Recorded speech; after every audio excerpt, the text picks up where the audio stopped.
টি-20 ক্রিকেটের ফর্মটা team India যে শেষ পর্যন্ত ওয়ানডে ক্রিকেটেও ধরে রাখতে পেরেছে, এটাই দিন শেষে অনেক বড় একটা স্বস্তির খবর। তা সে আলাদা ফরম্যাট, আলাদা ক্যাপ্টেন কিংবা আলাদা সেট আপ হওয়া সত্ত্বেও। তো প্রথম ওয়ানডেতে টস জিতেছিলেন ইংল্যান্ডের ক্যাপ্টেন জস বাটলার, আর জিতে তিনি প্রথমে ব্যাটিং করার সিদ্ধান্ত নিয়েছিলেন। নাগপুরের এই উইকেটটা ব্যাটিংয়ের জন্য একেবারে আদর্শ ছিল, ব্যাটিং প্যারাডাইস উইকেটও বলা চলে। আর ইন্ডিয়ার হয়ে এদিন দুজনের ডেবিউ হয়েছিল, হর্ষিত রানা আর যশস্বী জয়সওয়াল। তো মোহাম্মদ শামি ইংল্যান্ডের ইনিংসের শুরুটা মানে একবারে মেডেন ওভার দিয়ে করলেও হর্ষিত রানা কিন্তু অপর পাশ থেকে রান লিক করে যাচ্ছিলেন। ইংল্যান্ডের স্কোরটা একসময় ছিল 5 ওভারে 26, সেখান থেকে ওই ষষ্ঠ ওভারে হর্ষিত রানাকে 1 ওভারে তুলে নিলেন 26 রান ওই ফিল সল্ট, 3টা ছক্কা 2টা 4 মেরে। তো এই মাত্র 6 ওভারে ইংল্যান্ড 50 রানের গন্ডি টপকে যায়। এরপর 9 ওভারের মধ্যে তাদের স্কোরটা চলে যায় 75-এ।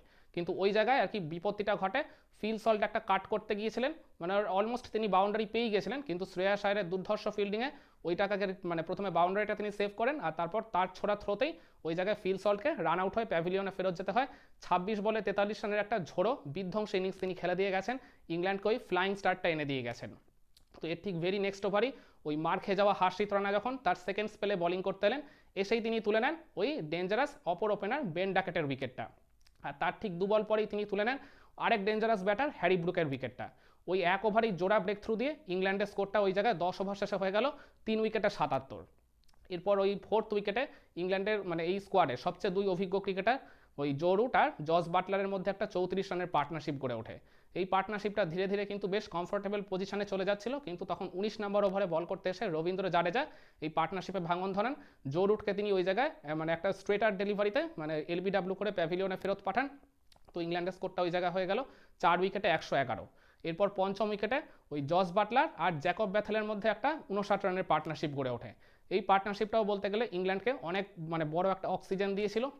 তো জস বাটলার তার নিজের স্বভাব সিদ্ধ ভঙ্গিতে ব্যাটিং করে যাচ্ছিলেন, অপরদিকে জ্যাকব ব্যাথেল তিনি খুবই সাবধানী একটা ইনিংস খেলছিলেন, মানে প্রয়োজন পড়লে তিনি শট নেগোশিয়েট করছিলেন না, এরকমটাই বলা চলে। তো এরপর মানে জস বাটলার নিজের 50টা তুলে নেন। তো তার 50 পাওয়ার পরপরই দেখা গেল যে জস বাটলার ওই মানে আকসার প্যাটেলকে একটা ওই ফাইন লেগ দিয়ে শট খেলতে গিয়ে ওই জায়গায় লিডিং এজ হয়, তিনি আউট হয়ে যান। তো ওই জায়গায় ইংল্যান্ডের স্কোরটা হয়ে গেল 5 উইকেটে 170। এরপর ক্রিজে আসলেন ডেঞ্জারাস লিয়াম লিভিংস্টোন, কিন্তু লিভিংস্টোনও এই দিন আর কি একদমই বেশি আর কি কন্ট্রিবিউট করতে পারেননি তার দলের জন্য। হর্ষিত রানা তার 3rd স্পেলে বোলিং করতে এসে ওই ডেঞ্জারাস লিভিংস্টোনের উইকেটটা তুলে নেন, যেটা মানে কি ভারতীয় দলের দিক থেকে খুবই আর কি গুরুত্বপূর্ণ উইকেট ছিল। তখন ইংল্যান্ড আর কি 6 উইকেট হারিয়ে 183 এই অবস্থায় রয়েছে। তো তারপর ওই 7ম উইকেটে মানে উইকেটে সেট হয়ে যাওয়া জ্যাকব বেথেল আর ব্রাইডন কাটসের মধ্যে একটা 23 রানের পার্টনারশিপ গড়ে ওঠে। তখন মানে ইনিংস মানে এগিয়ে নিয়ে যাওয়ার মূল কাজটাই করছিলেন ওই ক্রিজে সেট হয়ে যাওয়া জ্যাকব বেথেল। প্রথম দিকে তিনি ধরে খেললেও পরের দিকে কিন্তু রানের ওই গতিটাকে তিনি বাড়িয়েছিলেন। কিন্তু মোহাম্মদ শামি একদম 40 নম্বর ওভারে বল করতে এসে তুলে নিলেন ওই ডেঞ্জারাস হতে চলা ব্রাইডন কাটসের উইকেটটা, একদম ব্যাক অফ দ্য লেন্থের ডেলিভারিতে তাকে ক্লিন বোল্ড করলেন। ইংল্যান্ডের স্কোরটা হয়ে গেল 7 উইকেটে 206।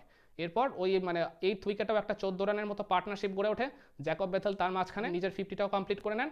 কিন্তু রবীন্দ্র জাডেজা এসে ওই জায়গায় মানে এই পার্টনারশিপে ভাঙন ধরান জ্যাকব বেথেলকে প্যাভিলিয়নে ফিরিয়ে। তো জ্যাকব বেথেল ওই জায়গায় রবীন্দ্র জাডেজার একটা ডেলিভারিটা ওই তিনি মানে স্লগ সুইপ করতে গেছিলেন, কিন্তু বলের লাইন মিস করে ওই জায়গায় তিনি এলবিডাব্লিউর শিকার হন। প্রথমে যদিও আম্পায়ার ওটাকে আউট দেননি, পরে ভারত ওই জায়গায় ওটাকে রিভিউতে পাঠিয়ে ওটাকে আর কি ডিসিশনটা চেঞ্জ করেছে। তো তার ফলে ইংল্যান্ডের স্কোরটা হয়ে গেল 8 উইকেটে 220। এরপর 9ম উইকেটে ওই জোফরা আর্চার আর আদিল রশিদের মধ্যে একটা 21 রানের পার্টনারশিপ করে ওঠে। ওই ঠিক টি-20 সিরিজে যেমন তারা নিয়ম করে প্রত্যেক ম্যাচে ওই 9ম উইকেটে 20-21 রানের পার্টনারশিপ গড়ে তুলেছিলেন। তো ওই জায়গায় জোফরা আর্চার ওই হার্দিক পান্ডিয়াকে দেখেছিলাম 1 ওভারে 2টা 4 একটা ছক্কা মেরে 15 বা 16টা রান কালেক্ট করেছিলেন। কিন্তু তারপর আদিল রশিদকে প্যাভিলিয়নে ফেরান ওই রবীন্দ্র জাডেজাই, তাকে ক্লিন বোল্ড করেন। আর তার ঠিক ভেরি নেক্সট ওভারই আর কি ওই সাকিব মাহমুদকেও ফেরান ওই কুলদীপ যাদবের একটা ডেলিভারিতে তিনি ওই স্টেপ আউট করে বড় শট খেলতে গেছিলেন, কিন্তু লাইন মিস করে ওই গুগলিটা তিনি পিক করতে পারেননি, ফলে স্টাম্পড হয়ে গেলেন।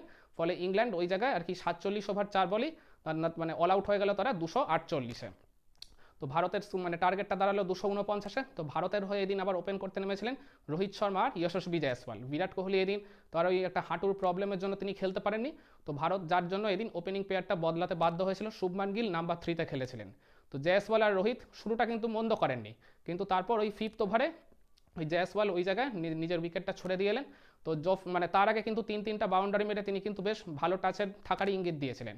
তো জফরা আর্চারের একটা ওই সফট মানে ডেলিভারিতে মানে খুবই একটা আর কি মানে বলতে গেলে সূক্ষ্ম আউটসাইডেজ হয়, তিনি উইকেট কিপার ফিল সল্টের হাতে ক্যাচ দিয়ে যান। 15 রান করে তিনি প্যাভিলিয়নে ফেরত গেছিলেন। আর এর ঠিক ভেরি নেক্সট ওভারই ওই সাকিব মাহমুদকে ওই একটা ফ্লিক শট করতে গেছিলেন Rohit Sharma deep mid wicket clear করে, কিন্তু ব্যাটে বলে একদমই কানেকশন হয়নি, লিডিং এজ হয়, তিনিও ক্যাচ আউট হয়ে গেলেন মাত্র 2 রান করে। রোহিত তার ওই মানে পুয়ার ফর্মটা আবারও এদিনও ক্যারি করলেন। তো এরপর থার্ড উইকেটে ওই শুভমান গিল আর শ্রেয়াস আয়ারের মধ্যে একটা 94 রানের পার্টনারশিপ গড়ে ওঠে। এই পার্টনারশিপটার উপর ভর করেই মানে ইন্ডিয়া মূলত ম্যাচে ফেরে, কারণ ওই পরপর 2 ওভারে 2 উইকেট পড়ে যাওয়ার পর ইন্ডিয়া কিন্তু তখন বেশ একটা চাপের মুভমেন্টে পড়ে গেছিল। তো এই পার্টনারশিপটাকে এগিয়ে নিয়ে যাওয়ার মূল কাজটাই করেন ওই শ্রেয়াস আয়ার। অনেক দিন পর তিনি আবার ভারতীয় দলের জার্সিতে কামব্যাক করেছেন। তো এ নেমেই তিনি তার ওই ডোমেস্টিক ক্রিকেটের ফর্মটাই এদিনও ক্যারি করলেন, একেবারে ইংল্যান্ডের বোলারদের নিয়ে জাস্ট ছিনিমিনি খেললেন। প্রথম 6 ওভারে ভারতের আর কি স্কোরটা ছিল 2 উইকেটে 25, সেখান থেকে প্রথম পাওয়ার প্লে শেষে ভারতের স্কোরটা হয়ে গেল 2 উইকেটে 71, মানে ওই পাওয়ার প্লে শেষ 4 ওভারে ভারত তোলে 46 রান, যার সিংহভাগটাই আসে এই শ্রেয়াস আয়ারের ব্যাট থেকে। এরপর শ্রেয়াস আয়ার খুব দ্রুত হারে আর কি রান তুলতে থাকছিলেন, ওই 30 বা 31 বলেই তিনি নিজের 50টাও পেয়ে গেছিলেন এদিন, মানে খুব দারুণ টাচে ছিলেন। অপরদিকে শুভমান গিলও তাকে বেশ ভালো মতোই সাপোর্ট দিচ্ছিল, কিন্তু শ্রেয়াস আয়ার ওই জায়গায় তারপর একটু বেশি কনফিডেন্ট হয়ে জ্যাকব বেথেলকে একটা ওই প্যাডেল সুইপ খেলতে গেছিলেন, কিন্তু বলের লাইনটা তিনি ওই জায়গায় মিস করে যান, মানে লেংথটা তিনি পিক করতে ভুল করেছিলেন মূলত, সেই কারণেই তাকে এলবিডব্লিউ হয়, প্যাভিলিয়নে ফেরত যেতে হয়। 36 বলে 59 রানের একটা খুব দুর্ধর্ষ ইনিংস তিনি খেলে দিয়ে গেছেন।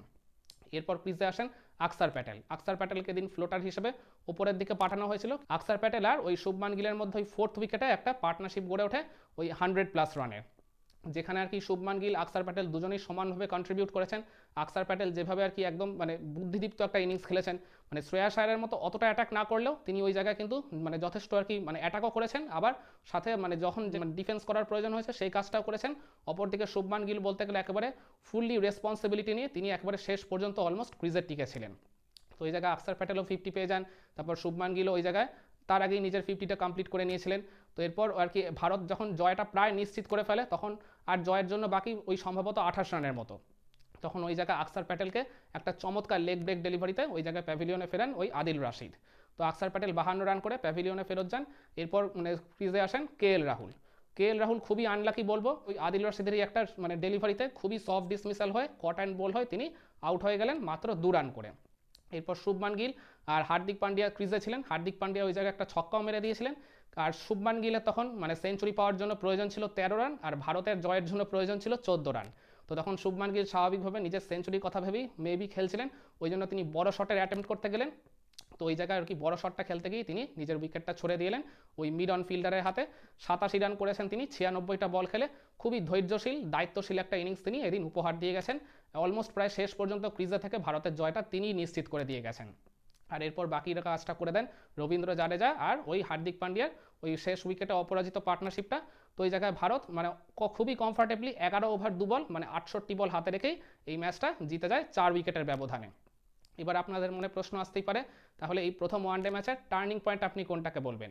আপনারা বলতেই পারেন ইংল্যান্ডের ইনিংসের ওই মিড ওভারে ভারতীয় বোলাররা যে দুর্ধর্ষ বোলিং করেছেন, ওই 10 নম্বর ওভার থেকে 40 নম্বর ওভারের মধ্যে ইংল্যান্ডের 4টা গুরুত্বপূর্ণ উইকেট তুলে নিয়েছে ভারতের বোলাররা। এটাকে ডেফিনেটলি আপনারা টার্নিং পয়েন্ট বলতে পারেন, যে কারণে তারা স্লো ওভারে গিয়ে নিজেদের রানের গতিটাকে একেবারেই বাড়াতে পারেনি। আর এরপর আপনারা বলতে পারেন ওই শ্রেয়াস আয়ার আর ওই মানে আকসার প্যাটেলের ওই বুদ্ধিদীপ্ত ইনিংসটা, পার্টিকুলারলি শ্রেয়াস আয়ারের ওই ঝোড়ো ইনিংসটা, যেটা আর কি ম্যাচের সিনারিওই পুরো বদলে দিয়েছিল, সেটাকেও আপনারা ডেফিনেটলি টার্নিং পয়েন্ট বলতে পারেন। কিংবা শুভমান গিলের ওই একদম দায়িত্বশীল বা ধৈর্যশীল ইনিংসটা, একেবারে প্রায় ইনিংসের শুরুর থেকে শেষ পর্যন্ত তিনি মানে উইকেটের এক পাশ আগলে রেখে, মানে শুধু তো আগলে রাখেননি, নিজের মানে কি স্ট্রাইক রেট মেনটেন করে একদম ঠিকঠাকভাবেই রান তুলে গেছেন। 87 রানটা কিন্তু ওই জায়গায় ভারতের পয়েন্ট অফ ভিউ থেকে খুবই ভাইটাল ছিল। তো শুভমান গিলের ইনিংসটাকেও আপনারা এই ম্যাচের টার্নিং পয়েন্ট হিসেবে তুলে ধরতেই পারেন। কিন্তু আমার কাছে এই সব কিছু পেরিয়ে এই ম্যাচের যেটা আলটিমেট টার্নিং পয়েন্ট মনে হয় কোনটা জানেন? ওই ইংল্যান্ডের মানে যখন ইনিংসে ওই তারা তো একসময় তুলে ফেলেছিল 75 রান ওপেনিং পার্টনারশিপেই, ওই ফিল সল্টের উইকেট চলে যাওয়ার পর তার ঠিক ভেরি নেক্সট ওভারই হর্ষিত রানা এসে এক ওভারে দুইটা উইকেট তুলে নেয়। মানে হিসাব করে দেখা গেল ইংল্যান্ড ওই আর কি ফিল সল্টের উইকেট চলে যাওয়ার পর থেকে পরবর্তী 7 বলের মধ্যে 2 রানের বিনিময়ে 3টা উইকেট হারিয়ে ফেলে। তার আগে যেভাবে আর কি ওপেনাররা স্টার্ট করেছিল তাতে তো ইংল্যান্ডকে একসময় খুবই ভয়ঙ্কর মনে হচ্ছিল। তো ওই 3টা উইকেট চলে যাওয়ার পর ইংল্যান্ডের রানের গতিটা যেমন মানে এক পাশ থেকে কমে গেছে, তেমনি অপর পাশ থেকে ভারতের বোলাররা ইংল্যান্ডের ব্যাটারদের উপর এমনই চাপ সৃষ্টি করেছিল যার ফলে ইংল্যান্ডের মানে স্কোরটা যতটা ওঠার কথা ছিল তার মানে ধারে কাছেও পৌঁছতে পারেনি। তো সেই কারণে ওই ইংল্যান্ডের ইনিংসের ওই মানে প্রথম পাওয়ার প্লের মধ্যে ওই 7 বলের মধ্যে 2 রানের মধ্যে যে ইংল্যান্ড 3টা উইকেট হারিয়ে ফেললো, ওইটাকেই আমার মনে হয় এই ম্যাচের আলটিমেট টার্নিং পয়েন্ট। একমত হবেন আমার সাথে, নাকি আপনাদের কাছে এই ম্যাচের টার্নিং পয়েন্ট ভিন্ন কিছু? কমেন্ট করে আপনার মতামতটা জানাবেন নাকি?